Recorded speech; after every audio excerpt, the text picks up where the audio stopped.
What is up, everyone? So today I'm going to show you how to unhook these little ink cartridges that come on your clothes. And before we jump to conclusions, yes, I legitimately purchased the item that this was attached to. So a little backstory, during COVID season, as you all know, everything basically was closed, right? So it was hard to go to the store and actually purchase things in person. And I had a coupon for Kohl's that was like, I don't know, Kohl's Cash, 20 bucks off, and it was going to expire. So the only way I could redeem that is online purchasing, right? And so what ended up happening is I purchased a pair of Levi's. Not only that, the Levi's, the model that I was interested in was basically sold out on Amazon and all these other places. So it was kind of scarce to get them for that particular model. So I ended up finding them on Kohl's, and I had the Kohl's Cash and it was going to expire. So I decided to just purchase on there. And what ended up happening is they shipped me my jeans with this, okay?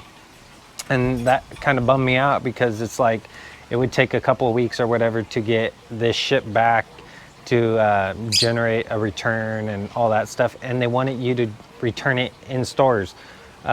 So, I mean, I waited a couple of weeks to get the item, you know, and I got to return it and then wait a couple more weeks to repurchase the item. But returning it involved me going to the store, and it was weird because the stores were closed at that time. So, I mean, how do you return it, right? So I took it upon myself to kind of investigate this contraption here. And I figured I'd share it with you, especially because it's still COVID season. Not all the stores are open in all states. So if you get something like this, you know, it should be a little bit easier to return now. But if you get something like this, save yourself some gas and, you know, open it. This video is not designed for criminal activity. You know, this is basically to get your garments and stuff free of this ink cartridge. Okay, so the first thing you want to know is there's a lot of videos where people are melting this and then taking out the inside mechanism. But there's also a vial in here that could potentially pop and ink all your clothing, okay? And not only that, it's going to stain your hands and get all over the place, right? So you don't want to do that. What you need is some high-powered magnets, okay? Neodymium magnets. The higher power ones, something around like 50 pounds of pull, will work the best. And what ends up happening is there's a ball bearing in here, okay, up here, and then there's a spring mechanism in between here. So what you need to do is collapse that spring mechanism, causing that ball bearing to pan out away from this pin, right? So that way it doesn't like lock them in place. I mean, there's a few different designs, but for the most part, it's a spring mechanism with the ball bearing.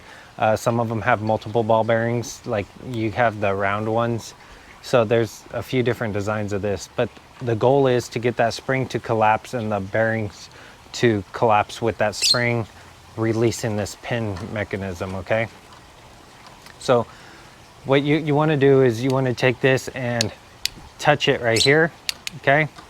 And you need to be pushing down on this, okay? So you got to apply pressure here. If you don't, there's serrations all the way around that needle, and I'll show you that once I take it apart.